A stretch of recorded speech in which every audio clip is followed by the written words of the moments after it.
This is absolutely vital for our defence and intelligence, and therefore for the safety and security of the British people. The full assessment of why this is so important is highly classified, but I want to speak as frankly as I can. The strategic location of this base is of the utmost significance to Britain, from deploying aircraft to defeat terrorists in Iraq and Afghanistan, to anticipating threats in the Red Sea and the Indo-Pacific. The base is right at the foundation of our security and safety at home.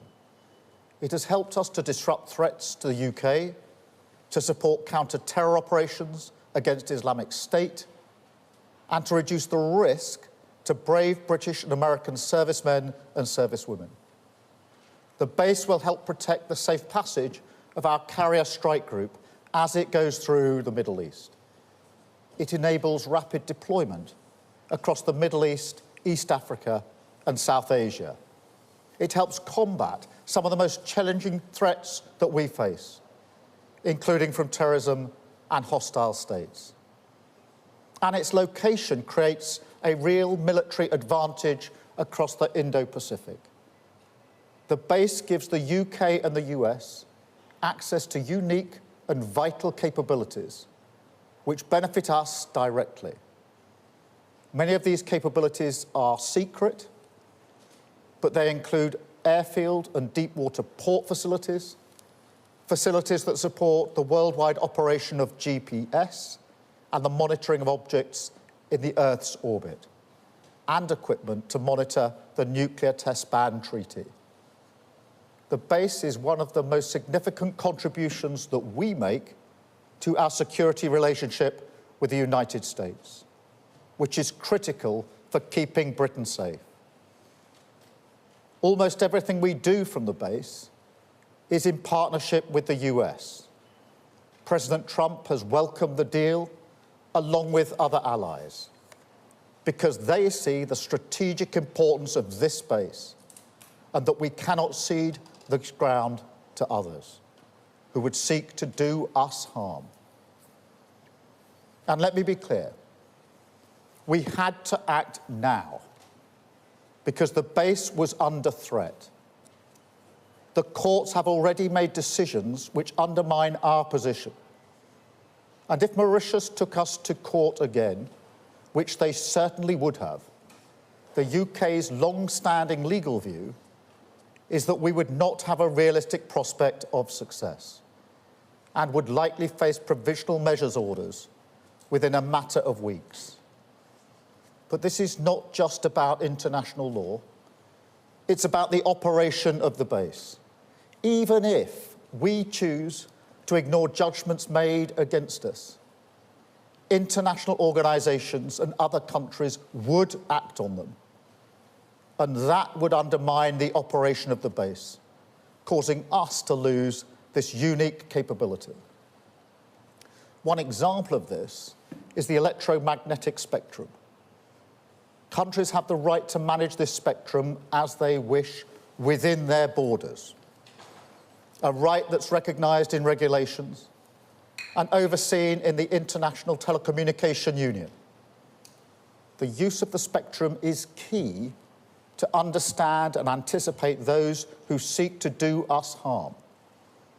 If our right to control it is put into doubt, we would lose the first line of defence against other countries who wish to interfere and disrupt this capability, rendering it practically useless. In addition, if we did not agree this deal, the legal situation would mean that we would not be able to prevent China or any other nation setting up their own bases on the outer islands or carrying out joint exercises near our base. We would have to explain to you, the British people, and to our allies that we'd lost control of this vital asset. No responsible government could let that happen. So there's no alternative but to act in Britain's national interest. By agreeing to this deal now on our terms, we're securing strong protections, including from malign influence, that will allow the base to operate well into the next century, helping to keep us safe for generations to come. Now, other approaches to secure the base have been tried over the years, and they have failed. Boris Johnson failed in his efforts to endlessly delay. Liz Truss then started the negotiations. We inherited a negotiation in which the principle of giving up UK sovereignty had already been conceded by the previous Tory government. Our deal has concluded those negotiations in the national interest. Now, there's obviously a cost to maintaining such a valuable asset. We pay for other military bases. Allies like the US and France do the same. This cost is part and parcel of using Britain's global reach to keep us safe at home. And it will be less than the cost of running one aircraft carrier for a year. Today's agreement is the only way to maintain the base in the long term. There is no alternative. We will never gamble with national security. So we have acted to secure our national interest, to strengthen our national security, and to protect the British people for many years to come. Thank you. Keir Starmer's speech about the strategic military base sounds like it was ripped straight from a Cold War fantasy novel. All bluster, vague patriotism, and zero accountability, wrapped in grandiose language about vital defense, classified intelligence, and protecting the British people. Starmer once again hides behind the fog of secrecy to avoid answering the real questions. What is this base actually doing? How much is it costing us? Who is it really protecting? The British people or the geopolitical interests of the United States? Starmer talks about deploying aircraft to defeat terrorists and monitoring nuclear treaties as if he's playing global superpower on a risk board. But here's the truth. This is not about Britain's independence. It's about entrenching our role as Washington's obedient junior partner. Every sentence drips with subservience to American military infrastructure, with Starmer proudly boasting how our soil, our tax money, and our troops are being used to prop up us surveillance operations and global military dominance. This isn't national security. It's national servitude. He lauds the base's strategic location and its role in rapid deployment across the Middle East, East Africa, and South Asia, regions where British interventions have already caused unspeakable damage. Are we really supposed to cheer for yet another outpost of Western militarism under the guise of security? Starmer conveniently forgets that it was missions like these, in Iraq and Afghanistan, that destabilized entire regions, cost countless lives, and left Britain with blood on its hands, and nothing to show for it but chaos. And let's talk about the sheer arrogance of declaring that the full assessment is classified while simultaneously insisting that we should blindly trust him. Starmer wants to come off as the steady, responsible statesman, but what he's really saying is, we know best. Don't ask questions, just nod.